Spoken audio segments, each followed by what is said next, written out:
Hey everyone, how are you? Howdy. This is Leslie Hassler with your Biz Rules Business Coaching, and we're coaching from the carpool. I was a little late getting to the carpool today, so I get to park out in the streets. If you see lots of cars flying by, it's because people have forgotten that it's a school zone in their attempt to get to wherever they needed to go fast. Sorry, my little tripod here is moving. Let me tighten that up. So today is all about the difference between putting on the brakes and self-care. And I thought about this because I was thinking, okay, self-care, is it slowing down? What is that all about? And I think we need to talk about what putting on the brakes looks like. So we'll start there first. So putting on the brakes, have you ever driven with somebody that has like a foot on the gas as I'm sitting here pressing my parked car gas and a foot on the brake? You know, and if you've ever ridden in the car with them, it's like this, right? And you get a little nauseous, you know, because they're constantly going, go, stop, go, stop, go, stop, stop, go, stop, go, stop, go. You've heard me talk about the value of momentum in your small business, and it's huge. It's priceless. It's the hardest thing to create and the easiest thing to keep going. But when we put on brakes is when we actually are in the action of stopping momentum, like we are consciously choosing to stop. And we choose to stop because usually we're tired. We're worn out. We maybe run out of money. Maybe things aren't going as we thought they should go. Some reason in that respect. So we'll put on brakes. And putting on brakes is actually not a great thing because you're stopping your momentum. Why is this different than self-care? So self-care is recognizing what I would say your natural biorhythms, your natural process of creation, your natural process of work. I happen to know I am an immersion style learner, which means throw me in 2 feet, full hog, off the deep end, I'm in, right? You get me fully committed, 110%, and then I'm dogged. I don't give up. I don't let it go until I'm done. And that's just the way I work. So what that tends to mean for me is I have durations of intensity where I'm intensely focused. I'm working the problem. I'm going chunk. And I just came off a big, probably one of the longer runs of intensity that I've had in a little while. So, that being about 10 weeks of either power creation in the book, putting on a one-day business conference for women business owners through one of my organizations. Actually, there was a second event in there too that was about driving business and helping business owners in another organization. In Plano Chamber, we had one, and then in Nabo, I had one. I spearheaded both of those about a month apart, because that's what I'm like. Plus I spoke, plus I attended conferences, a lot of effort in those brief period of times, and I'll admit I was tired. Usually my intensity is more like 3 weeks on, like 3 weeks intense, and then 1 week down, 1 week slow, and I'm kind of in that slow, sludgy week right now.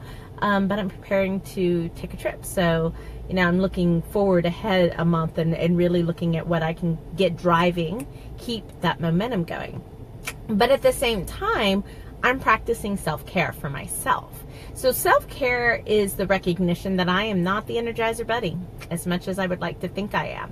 Self-care is the recognition that I'm not a robot, I'm not a computer, I can't be performing at such a high intensity all the time. And I liken it to NASCAR because I am a car gal. Can't help it. Was brought up that way. But I liken it to NASCAR. So if you look at NASCAR performance racing, you have these very fine-tuned machines that go a tremendous speed and duration, but they have to take pit stops. And those pit stops have to be well-timed. They don't always have to last forever, right? But they have to be well-timed. And they're calculated on tire wear. They're calculated on how much fuel's in the tank and how that affects its ability to actually go faster for longer. You choose wrong and you'll have a car stall out. And that can cost somebody their game. The race. It can cost them the race in winning. And I think really I look at self-care as taking those pit stops. Be they vacation. You should take vacation. It's in the space in between the great ideas come out. So you've got to give yourself chances to do that. You probably should be physically active in some way.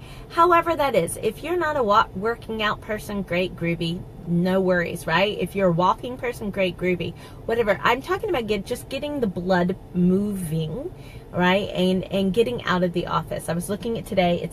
It's a very windy day, but it's gorgeous outside. And I was like, oh, I really need to be outside today, you know, doing something outside. That's a self-care type of module. Eating well, same thing. Crap in, crap out type of stuff. So you have to watch that. Same thing with drinking. I love my wine. But the higher performing I am, the less I can partake in that. It's interesting. And I have a couple of business owners in my as clients right now that are finding that as their business are ramping up and they're performing at a higher level, they're having to curtail a little bit of the fun, because they were having a lot more fun before, although it doesn't always go in direct sync with their success in business. Sometimes it goes like this and sometimes it goes that. But self-care is really taking that care to ensure that you have the ability to last, that you get your sleep, that you get re-energized. You know, this morning I don't think I started work before I think 11, and it's 3, and I might be done for the day. You know, but I've worked a lot in the last 10 weeks. So that's just a way that I'm balancing out. So self-care is going to look very different for each and every person. If that's massage, if that's a vacation, if that's a walk in the park, if it just means not having to be on for a week. I only have I have 2 meetings I have to go to this week. Two meetings, but that's a far cry from one every day. And having to put on heels and things like that. And that's just how I self-care. And I give myself the ability to rest, the ability to be a little introverted, a little bit more, which is a little more my true nature and how I recharge. But at the same time, I'm not putting the brakes, right? So even if I looked at the fact that I'm taking this week easy in comparison, I still have things that I've deemed as important to keep moving. So final edit, hallelujah, of the book. Went back to the book editor yesterday, Monday. Yeah, that's what today is. Today's tomorrow, Tuesday. But that's what went. That was a big step moving forward. The breaks would be if I didn't do anything, right? And I left it until after I got back from vacation. Well, then it's 2 weeks that have passed. I have to orient my brain. I have to get back on my book editor's radar. You know, there's a whole lot of other things. You know, I sent a list of looking ahead at the next month, you know, and saying, okay, these are the things we need to get lined up so that they're timing right, so that a workshop that I want to hold at the end of November actually gets filled, so that we're in line for the commitments that we've made for December, right? And so if you think about it, because I'm also working so far ahead in my business, I'm working on end of November and December's things at the end of October. The fact that I didn't work really until 11, that I just sat on my butt and read a book this morning, and then I took a shower and I took my time, and then I got on to the computer and got some work done. I can do that because I'm not worried about business today. You know, I'm working on business that's 2 months ahead, and I can allow for myself to have a little bit of a slower time versus doing things. So that's probably one of the biggest mind shifts I have to help people get off of, is get off of working on today's business today and shifting and getting your business growth in such a way that the work that you do today is actually growing your business in 2 months or in 6 months or in a year. You're actually working on that pipeline, if you will, of when work comes in and how it flows. So that's today's comments, you know, just thinking about whether or not you're actually putting on the brakes or if you're doing self-care, and what's the difference between the two. I don't want you to put on the brakes, because it takes a long time to restart that engine. And so I don't want you to lose all the momentum that has been so carefully crafted But do practice self-care so that you're in it for the long haul. You know, yesterday I talked about not taking yourself out of the race before it begun. Self-care is making sure you can run the race, because entrepreneurship is not a sprint at all. It's a marathon, a really long marathon, and you've got to have the ability to stay around and have what's left of you, what's around, be worthy and be enjoyable for the rest of your life. So that's it today, guys.